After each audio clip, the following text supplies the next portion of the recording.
महोदया, मैं यह कहना चाहता हूँ कि आप देश की स्थिति का विचार कीजिए, देश की आबादी का विचार कीजिए और सचमुच में यदि आप कृषि में कोई रुचि रखना चाहते हैं तो देश के किसानों की यह स्थिति नहीं हो सकती। किसान जो देश का मालिक है वह आज सबसे बदतर और सबसे बुरी स्थिति में पड़ा हुआ दिखाई देता है। महोदया, मैं माननीय कृषि मंत्री जी को बधाई देता हूँ कि उन्होंने किसान की पैदावार के दाम बढ़ाए। मेरा निवेदन यह है कि अप्रैल और मई में जब हम यहाँ बैठे हुए हैं, किसान को इस समय दो काम करने पड़ते हैं। एक काम तो खेतों में गेहूँ काटने का और बाद में उसको मशीन पर डालकर गेहूँ निकालने का है।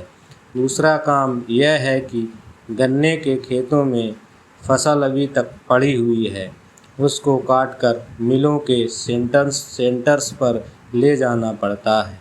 गर्मी के दिनों का यह काम नहीं है, यह काम सर्दी का है। इसलिए मेरा निवेदन है कि गेहूं की कटाई और गन्ने की सप्लाई के कामों को अलग अलग समय पर करवा दें। मार्च तक गन्ना खत्म हो जाना चाहिए और अप्रैल में मई में वह अपने गेहूं को उठाए और जल्दी उठाकर बारिश से बचाए।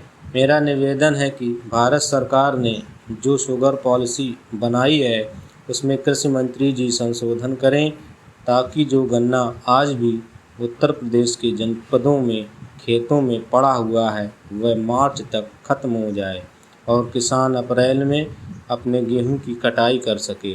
एक बात और मैं कहना चाहता हूं कि यह जो कृषि मूल आयोग है उसमें कई वर्षों से सुन रहे हैं कि किसानों के प्रतिनिधि और एमपी लिए जाएंगे, लेकिन 6 साल से यह बात उठ रही है परंतु कभी हुआ नहीं है। मैं आशा करता हूं कि माननीय भजन लाल जी अब नए मंत्री बने हैं, यादव जी आए हैं तो कम से कम अब की बार किसानों के नुमाइंदे उसमें होंगे और अधिकारियों के साथ बैठकर किसानों के उत्पाद का मूल्य तय करेंगे। ऐसा आप अवश्य करवा दें। इन्हीं शब्दों के साथ मैं आपके वक्तव्य का स्वागत करता हूं और महोदया आपको धन्यवाद करता हूं कि आपने मुझे बोलने का अवसर दिया।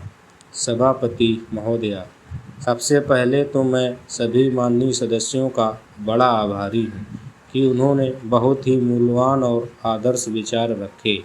मैं जितना भी उनका धन्यवाद करूं मैं समझता हूं उतना ही थोड़ा है। महोदय, ये शब्द मेरे नहीं हैं बल्कि राष्ट्रपिता के हैं। जो लोग आज सरकार में बैठे हुए हैं, क्या वे अपने दिल में सोचेंगे कि यह देशद्रोह शब्द बालकों को अंग्रेजी पढ़ाने के लिए राष्ट्रपिता का कहा हुआ है? आज 54 वर्ष देश को स्वतंत्र हुए हो गए हैं, लेकिन राष्ट्रपिता की इस बात पर आज तक ध्यान नहीं दिया गया है।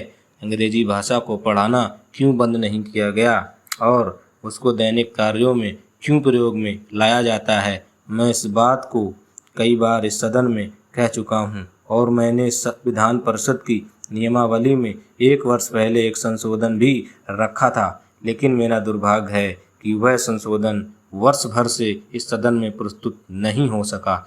मेरी अपनी राय है कि कम से कम दैनिक कार्यों के लिए यदि सरकार अंग्रेजी भाषा पर बंधन लगा दे तो बहुत अच्छा हो और जो यह अनुशासनहीनता है वह भी समाप्त हो जाए। सभापति महोदय, जैसा कि मेरे मित्र ने कहा, लड़कों के माता पिता अंग्रेजी का प्रयोग करते हैं और उनके शिक्षक भी उसका प्रयोग करते हैं, फिर बालकों पर उसका प्रभाव क्यों नहीं पड़ेगा? मैं उनसे सहमत हूँ कि बालकों में नकल करने की आदत होती है। जैसा वे अपने बड़ों को करते देखते हैं वैसा ही वे करते हैं। अगर हम कोई बुरा काम करेंगे तो उसका प्रभाव बालकों पर अवश्य पड़ेगा। आप देखेंगे कि जिस मनोवृत्ति के माता पिता और शिक्षक होते हैं उसी प्रकार के बालक भी होते हैं। हम दूसरों को तो परामर्श दे देते हैं लेकिन स्वयं उस पर अनुपालन नहीं करते। इसके साथ ही साथ हमको शिक्षा प्रणाली की ओर भी ध्यान देना है। शिक्षा के जिन तरीकों को आजकल अपनाया जा रहा है वे वास्तव में लाभकारी नहीं है। सरकार की ओर से इस प्रकार का आदेश होना चाहिए कि 14 वर्ष तक बालकों को अपनी मातृभाषा में ही शिक्षा दी जाएगी और दैनिक कार्यों में भी अंग्रेजी का प्रयोग नहीं होगा। इस प्रयास में अनेक महत्वपूर्ण बातों की ओर ध्यान दिलाया गया है। मैं समझता हूँ कि जब माननीय मंत्री जी इसका उत्तर देंगे तो कह देंगे कि हम बहुत सी बातों पर कार्यान्वयन कर रहे हैं, लेकिन मैं समझता हूँ कि उन पर कोई कार्यान्वयन नहीं हो रहा। सभापति महोदय, आज हमारे देश में जो ऊपर से लेकर नीचे तक शिक्षा दी जा रही है उसमें व्यवस्था ही एक कारण है और जिसकी वजह से शिक्षा का स्तर गिरता जा रहा है। मेरा अपना विचार है कि जो शिक्षा प्रणाली है और जिस रूप में शिक्षा दी जा रही है वही अनुशासनहीनता का भी कारण है। अपने देश और प्रदेश में हर एक की अपनी अपनी भाषा है और वह बालक जो इस देश में पैदा हुआ है, जो अपनी मातृभाषा की गोद में पला है, उसको यदि अपनी मातृभाषा में ही शिक्षा दी जाए तो मेरा विचार है